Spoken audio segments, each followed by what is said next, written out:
El Talar es una empresa familiar, agrícola ganadera, que tiene muchos años de vida y era una típica empresa entrerriana donde hacía agricultura y hacía ganadería. En el año 2013 aproximadamente veíamos que los márgenes eran cero o negativos cuando presupuestábamos la campaña.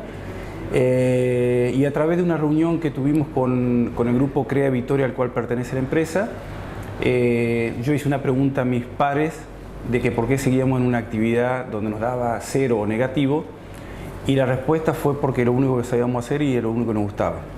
En mi caso, que yo soy ingeniero en construcciones, no es lo único que sé hacer, no es lo único que hice y no es lo único que me gusta. Entonces vi en esto una oportunidad más que una desventaja. Y a partir de eso empezamos a analizar fortalezas y ventaja y desventaja de la empresa en sí mismo. Armamos un pequeño departamento tecnológico o de análisis de qué podíamos hacer en cuanto a valor agregado en origen. Nos inclinamos hacia la soja.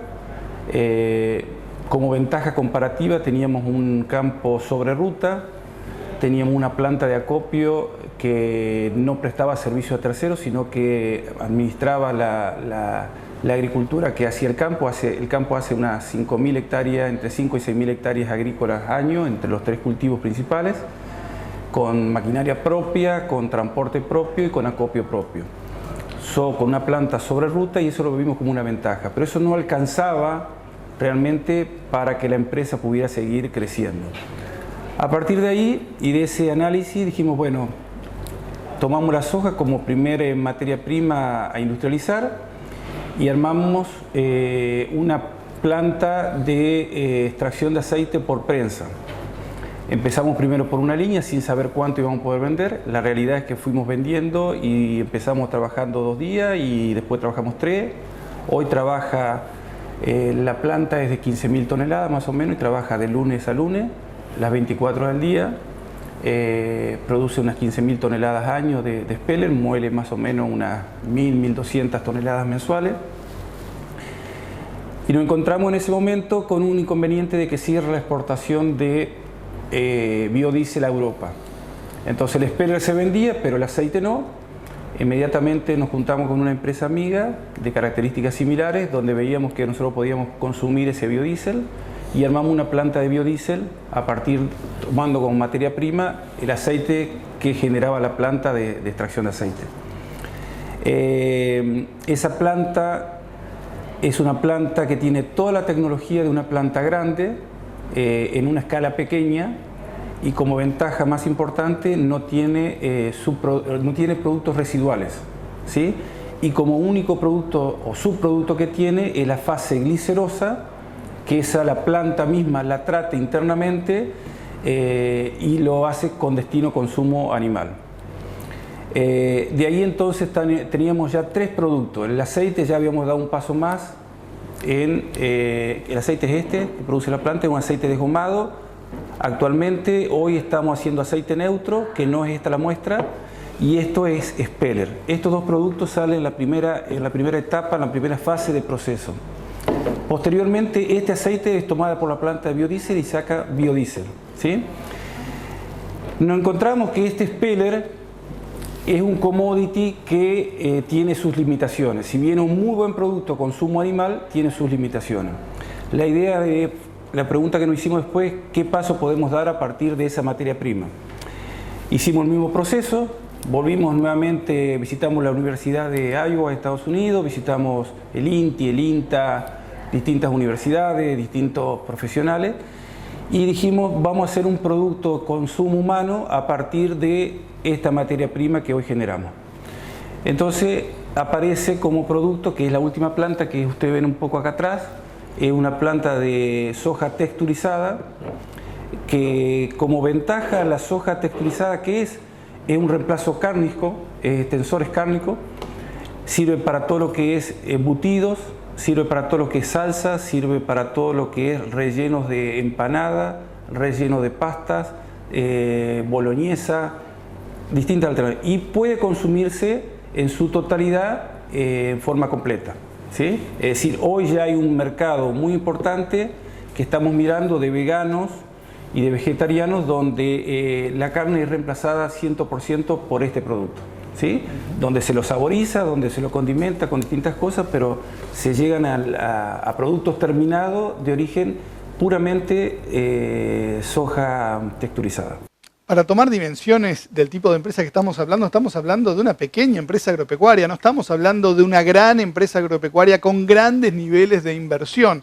Esto tiene que ver con el cambio de la cabeza, la transformación y el entender cuáles son los nuevos tiempos. Venimos hablando mucho que ya no es importante cuánto está sembrando un productor, sino cuál es el margen que le queda a ese productor al final de la campaña. E incluso muchas veces puede tener un mejor rendimiento económico con menos hectáreas sembradas y cosechadas. Tiene que ver cómo se maneje ese campo tranqueras adentro. Y lo que entendió el talar fue que en el año 2013 ya no era tan importante salir y vender específicamente los cultivos que se hacían, soja, trigo, maíz o sorgo o lo que estuviera haciendo ese año, sino empezar a darle valor adentro de la tranquera para a partir de ahí la generación de valor, esa primera instancia de valor agregado, recién ahí salir a comercializar. Nosotros hicimos un plan estratégico que el primero contaba de 5 años, donde la visión de la empresa fue decirse a sí misma que todo el grano de soja que pasara que producía el talar tenía que tener algún proceso antes de ser comercializado. En ese caso fue esta parte. Ahora, una vez que llegamos a esta etapa donde creíamos que habíamos hecho un montón de cosas porque conseguíamos speller, aceite, biodiesel, soja texturizada, nos encontramos de que en realidad, si bien en cuanto a renta le incorpora mucho valor agregado y baja mucho tus costos, ¿sí? Y positivamente también te posiciona mejor porque vos pasás de una materia prima del 10,5 a un producto terminado del 21, con lo cual te mejora lo que es saldos disponibles de IVA, y eso también es una ventaja que tenía estos productos. Hoy estamos cambiando nuestra matriz de pensamiento en forma total. Y como decía Pablo Sánchez, en el año 2013 hicieron su plan quinquenal, cómo hacer en los siguientes 5 años del 2013 para empezar a desarrollar los distintos productos que se imaginaban. Y lo hicieron, pero llegaron a este año 2018 con la certeza que también se podían hacer más cosas, generar más valor, pero también cambiar mucho lo que es la filosofía de la empresa para plantear de este año 2018 por otros 5 años más por dónde va a transformarse esta empresa en particular. Ya tenemos un plan a 5 años más donde pensamos que todo lo que hicimos hasta ahora es tener materias primas especiales para dar otro salto, ¿sí? Es decir, el primer paso fue salir de una agricultura y una ganadería tradicional, dar valor agregado en origen, mejorar nuestros márgenes, ¿sí? Y tener materias primas especiales. Lo que estamos viendo ahora es que eso solamente no le va a dar el crecimiento a la empresa, porque en realidad el margen de esto siempre va a estar dado por el volumen y por el precio. Nosotros estamos tratando de hacer una empresa donde el precio o la renta venga dado de la mano de la tecnología y de la calidad del producto, y no del volumen ni del precio en sí mismo.